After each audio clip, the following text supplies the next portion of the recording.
আসসালামু আলাইকুম। কুড়িগ্রাম জেলা ছাত্র কল্যাণ পরিষদ সরকারি তিতুমির কলেজ ঢাকা কর্তৃক আয়োজিত বার্ষিক আনন্দ ভ্রমণে আজকে আপনাদের নিয়ে যাব গাজীপুর সাফারি পার্কে। ভ্রমণের মজা শুরু হয় যাত্রার শুরু থেকে। আজকে আমি বনশ্রী থেকে সরকারি তিতুমির কলেজ প্রাঙ্গণে যাব এবং সেখান থেকে আমাদের বাস ছেড়ে যাবে। বৃষ্টি যেন আমাদের সঙ্গী হয়ে গিয়েছে। জানালার বাইরে ভেজা শহর আর ভিতরের হাসি ও আড্ডার উচ্ছ্বাস। বনশ্রী থেকে কলেজ প্রাঙ্গণে নামলাম এবং এখানে সবাই একত্রিত হব। সবাইকে একত্রিত করে শুরু হলো আজকের আসল যাত্রা। পিকনিক বাসের আনন্দ, গান আর নাচে ভরে উঠল আনন্দঘন মুহূর্তগুলো। অবশেষে পৌঁছে গেলাম গাজীপুর সাফারি পার্কে। প্রকৃতি ও বন্যপ্রাণীর আহ্বান যেন আমাদের দিকে হাত বাড়িয়ে আছে।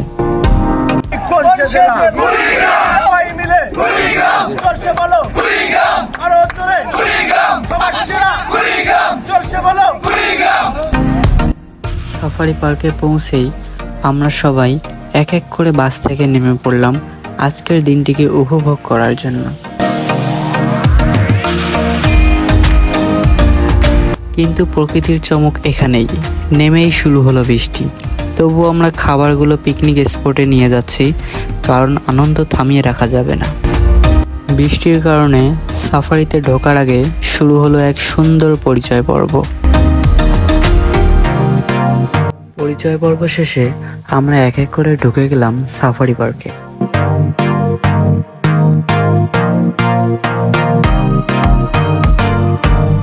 তারপর শুরু হলো মূল আকর্ষণ।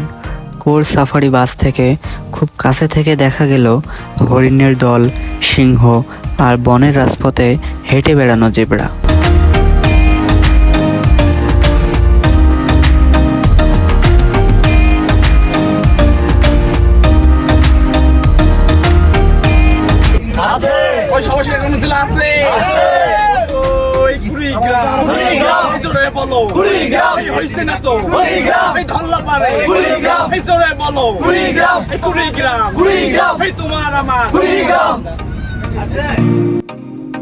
বাস থেকে নেমে হাঁটতে হাঁটতে আমরা খুঁজে পেলাম এক প্লাস্টিকের কুমির।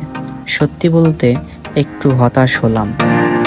ঝুলন্ত ব্রিজের পথে ডান দিকে রাস্তার পাশে শকুনের দেখা মিলল, যেন প্রাকৃতিক ডকুমেন্টারি চলছে।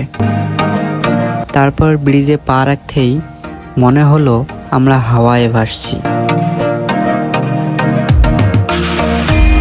দিনভর ঘোরাঘুরি শেষে সবাই মিলে খাওয়া দাওয়া, গান বাজনা আর হাসির মুহূর্তগুলো মনে করিয়ে দেয় আসল আনন্দ সবার সাথে ভাগ করে নিতে হয়। তারপর সবাইকে নিয়ে মোরগ যুদ্ধ খেলা শুরু হয়। মোরগ যুদ্ধ খেলা শেষ হলে বালতিতে বোতল নিক্ষেপ খেলা উদ্বোধন করেন সম্মানিত সভাপতি আশিক মাহমুদ ভাই। এরপর ধারাবাহিকভাবে শুরু হয় হাড়ি ভাঙ্গা খেলা, বালতি ভাঙ্গা খেলা। এভাবেই শেষ হলো আমাদের গাজীপুর সাফারি পার্ক ভ্রমণ। কিন্তু স্মৃতিগুলো রয়ে যাবে হৃদয়ে চিরদিনের জন্য।